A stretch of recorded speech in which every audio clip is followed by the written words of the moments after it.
What is up, you guys? Welcome back to my channel. My name is Jasmine, and if you guys are new here, hi, welcome. I have been gone for a really long time, and that is because there is a new addition to the family. This is my baby girl, Adeline. I don't know if you guys can see her.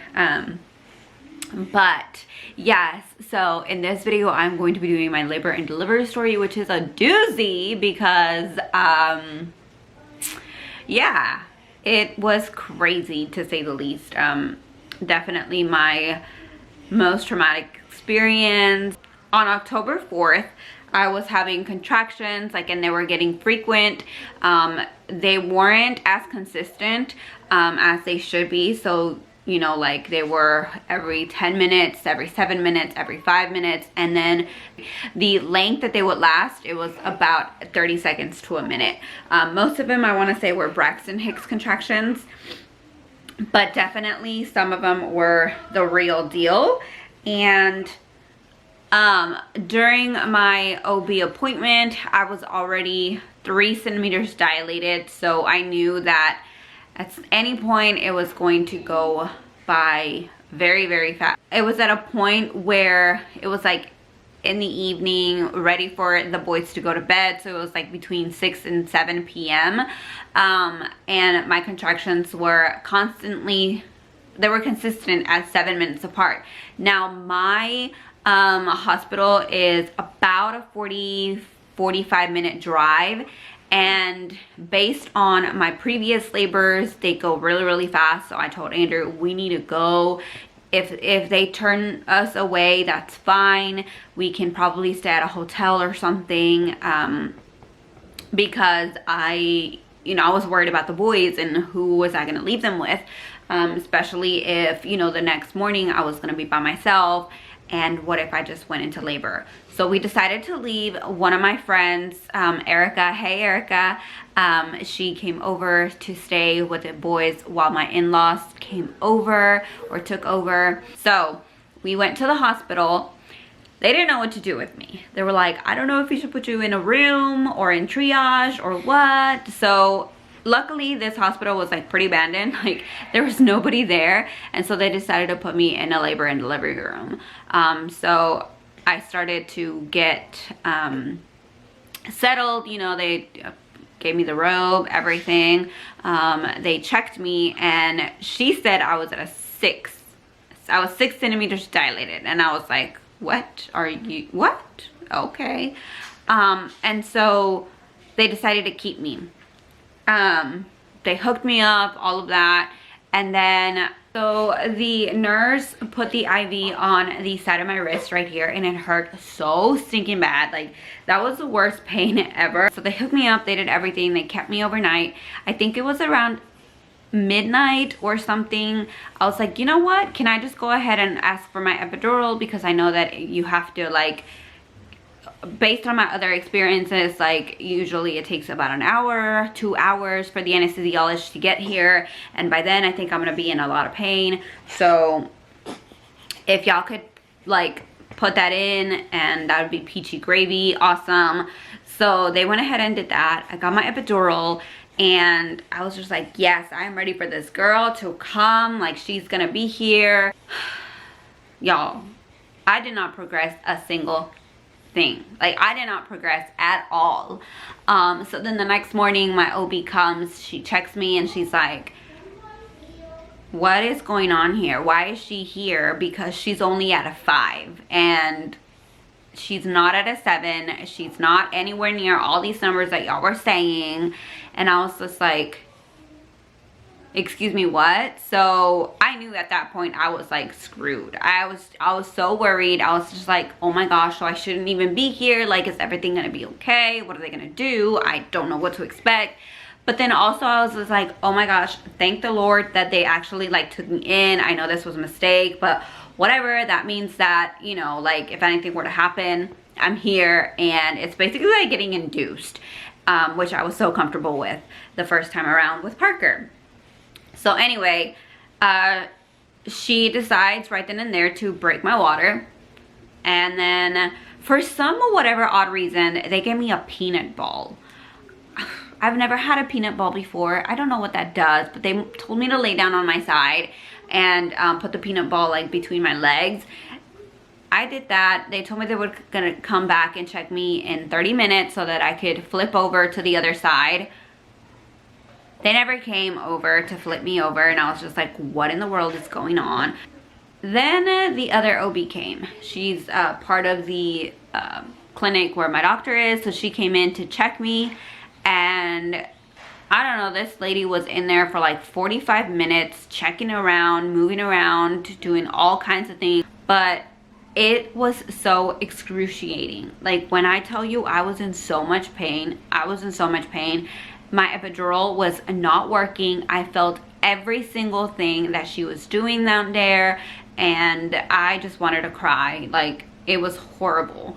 So then like, Andrew wasn't in the room. They told him to leave, and then at 11:25 then they decided, okay, it's time to go. This entire hour I have been begging them to go get the anesthesiologist so that they can amp up my epidural, because I was already losing feeling of it. And they were like, yeah, we'll call, whatever. They never did. So I told Andrew, I'm like, you better hurry up, because these people are saying that she's about to be here, and you know, like, I don't know how fast things are gonna go. So then, you know, they prep me. I'm getting ready to push. I give some few pushes. When I tell you that I was in so much pain and I felt every single thing, I did everything on my own. Usually you have like 2 nurses on each side or 3 nurses on each side helping you, holding your legs, pushing your back, you know, doing all these kinds of things to help you push, because you're exhausted, and like, they obviously, you know, they help you and all that.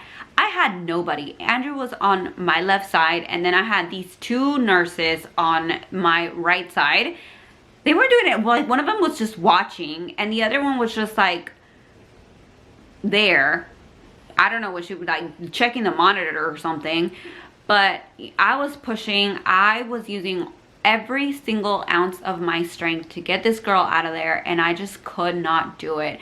It got to a point where Andrew was like, I'm hoping you do not go into a panic attack, because you usually go into panic attacks when you're going into labor, and you know, it's gonna go south from there.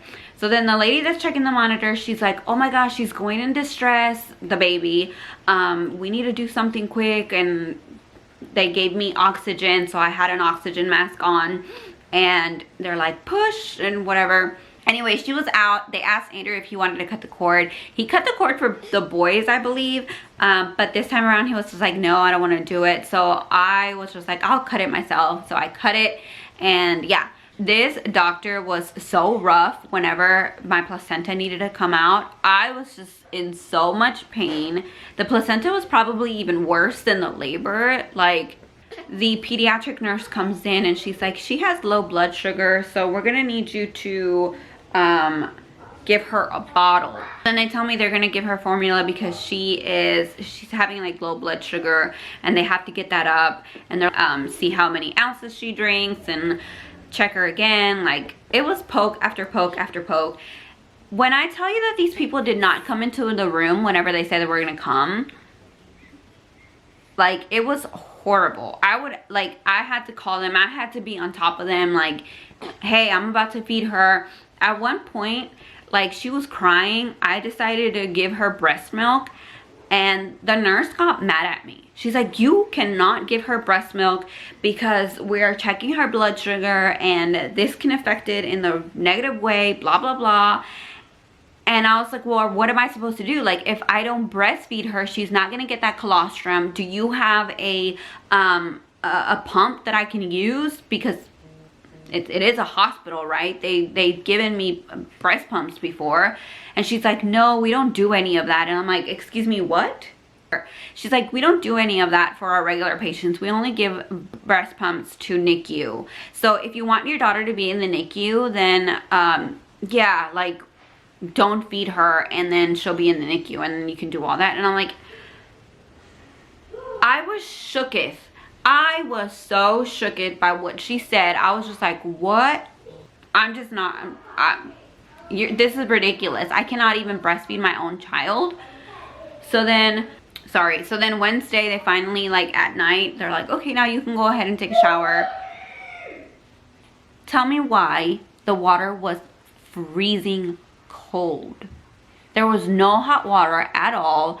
I called him. I'm like, hey, am I just dumb? Like, do I not know how to work this or what? Like, the water doesn't work. And she's like, oh, just give it 30 minutes because it takes forever for the hot water to come in. And I'm like, that's odd, but okay. So then like 30 minutes, that water is just going and going, nothing, no hot water. So I'm like, Andrew, can you please go to the front desk and be like, hey, why do we not have hot water? Apparently the entire hospital had no hot water. How does that happen? I have no idea. But they're like, yeah, we got maintenance. They're gonna come and check it out. They're gonna do this and that, whatever. So you can take a shower in the morning. The morning comes around, there's still no hot water. Hot water is essential after birth because nothing feels good other than warm water. So I was so mad. I was livid at this point. I'm like, can I just go home? Unfortunately, I couldn't because I hadn't been checked out by my doctor, or she hadn't been checked out by her doctor, and her blood sugar still wasn't like where it needed to be, whatever. I was just done. I was over it. But I'm so glad that this little 5-pounder came into the world on October the 5th. She was 18 inches long and she's so perfect. She's just an angel baby. She never cried. She still doesn't really cry. She'll kind of whine and let out a little bit of a cry. Hi, girl. But she is possibly like the best baby that I've had, and I think it's because she's the third. She's used to all the noise, and I just love her. I love cuddling her and holding her, and I know I shouldn't, but honestly she does really great. If I am able to put her down, she loves her little swing. She loves her little rocker that vibrates, and overall she's just a really good baby. She's a really good baby. She latched right away and she's still latching. She takes a bottle. We're not doing formula. Formula kind of messed up her tummy, but I will talk about all of that during her like monthly. I'll probably do like monthly updates on her and stuff like that. But let me know if you guys have any other questions or any other video ideas that you want me to do. I will love to come back and do all of that for you guys. Thank you so much for watching. I cannot wait to update you guys more and roll out some more videos. So be patient with me. Thank you so much for being patient with me still and all of that. And I will see you guys in the next one. Bye.